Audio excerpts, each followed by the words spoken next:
কোনো ক্লাসরুমে untrained teacher ঢুকবে না 28 থেকে ইনশাআল্লাহ। আমাদের প্রাথমিক শিক্ষার্থীরা আগামী 5 বছরে 3 থেকে 5 মিনিমাম 3, বাট আমাদের টার্গেট হলো 3 থেকে 5 কোটি গাছ লাগানোর পরিকল্পনা ইতিমধ্যে আমরা করেছি। আমরা নতুন নীতিমালা করছি 2028-এর যে কারিকুলাম, ওই কারিকুলাম কোনো আনট্রেন্ড টিচার যেন পড়াতে না পারে।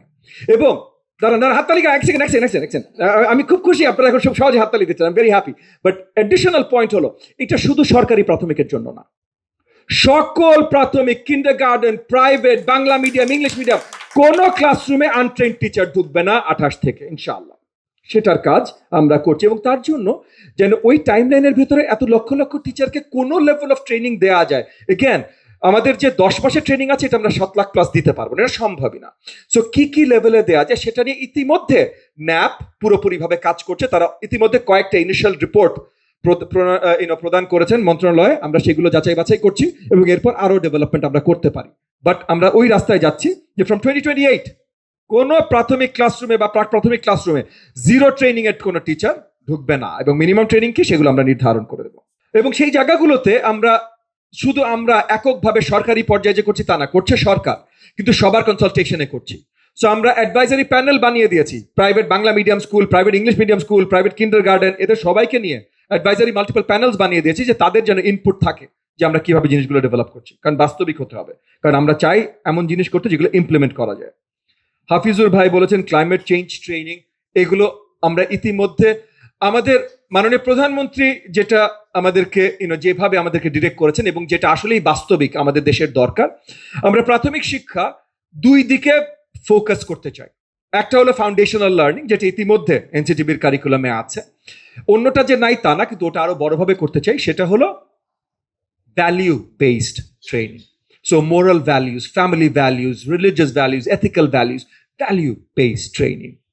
সো আমরা এই ধরনের জিনিসও গতকাল আসলে কারিকুলাম মিটিং এ আলোচনা করেছি। এই ধরনের জিনিসও আমাদের আলোচনায় আছে। ওই যে জাপানের কথা বলছিলেন, কয়েকজন স্যার জাপানের কথা বারবার বলছেন, সবাই শুধু জাপানকে পছন্দ করে, বাট জাপানের কথা বারবার বলছেন যে বাচ্চারা পরিষ্কার টরিষ্কার করে।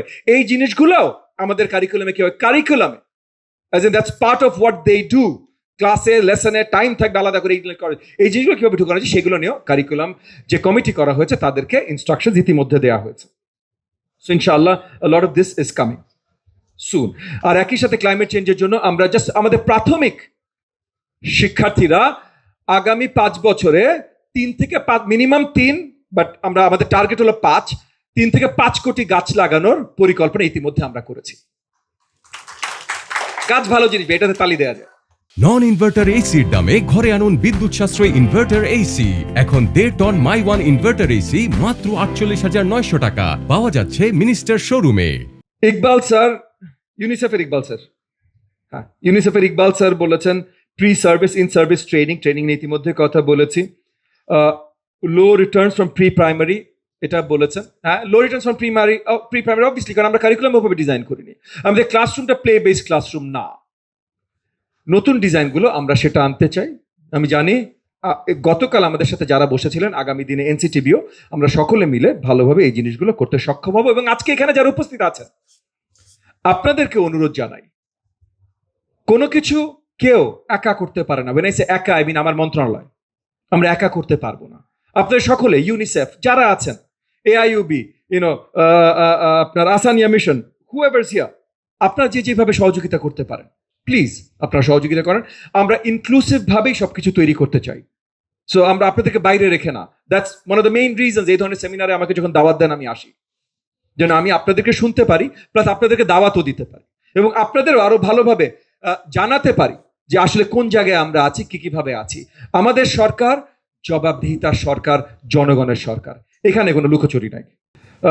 ব্র্যাকের সাজিয়া স্যার বলেছেন চাইল্ড ডেভেলপমেন্ট এক্সপার্টিজ, আমরা এখন থেকে যেই কাজটাই করব ওই জায়গার এক্সপার্টসদের নিয়েই করতে চাই। So everybody I talk to, আমি তাদেরকে একটাই আহ্বান জানাই যে যারা এক্সপার্ট এই জিনিসটা, তাদেরকে নিয়ে আসেন। যেমন আমরা গতকালের কারিকুলামেও, মানে কারিকুলামের যে কমিটিটা আমরা ইনিশিয়াল যে কমিটিটা করেছি, সেখানে ইতিমধ্যে IER থেকে early learning expert, child development expert আর আর্লি লার্নিং কারিকুলাম এক্সপার্ট 2 জন সেপারেট ঢুকানো হয়েছে। মানে এমনি তো ডিপির আছে, এনসিটিভির থাকবে, আরো এরকম আছে, বাট আইআর থেকে, ঢাকা বিশ্ববিদ্যালয় আইআর থেকে একটা চাইল্ড ডেভেলপমেন্ট এক্সপার্ট একজন এবং একজন early learning curriculum expert include করা হয়েছে। এবং এগেন আরো এরকম বড় এক্সপার্টিস থাকলে যেমন আইওবি অ্যান্ড হোয়াটনট আপনাদের কাছেও আমরা জানতে চাই। ব্র্যাক থেকে সাজিয়া স্যার বলেছেন চাইল্ড, ওটাই কথাই বলছিলাম না, নো প্লেন স্কুল, ইতিমধ্যে আপনাদেরকে বললাম যে প্লেন স্কুল রিলেটেড আমরা এখন কাজ করছি। এবং আমাদের আছে, আমাদের বিশেষ করে সরকারি প্রাথমিকগুলোতে সবগুলোতে প্লেগ্রাউন্ড করার মতো জায়গা আছে, প্লেগ্রাউন্ড নাই। তো এই প্লেগ্রাউন্ড গুলো কিভাবে আসলে তৈরি করা যায় এবং কারিকুলামটা কিভাবে তৈরি করা যায়, সেটার ভেতরে কি টাইপের প্লেগ্রাউন্ড লাগবে, তার ভিত্তিতে আমাদের 65,000 প্লাস অলমোস্ট 66,000 স্কুলগুলোতে আমরা প্লেগ্রাউন্ডের ডেভেলপমেন্টের কাজ করব এবং আমরা ওখান থেকে মিনিমাম স্ট্যান্ডার্ড সেট করে দেবো প্রাইভেট স্কুলগুলোতে কতখানি জায়গা এবং কিভাবে প্লেগ্রাউন্ড ডিজাইন মিনিমাম হতে হবে, তাছাড়া তারা প্রাইভেট স্কুল করার পারমিশন পাবে না। সো আমরা সবকিছুই অ্যালাইনমেন্টে নিয়ে আসছি।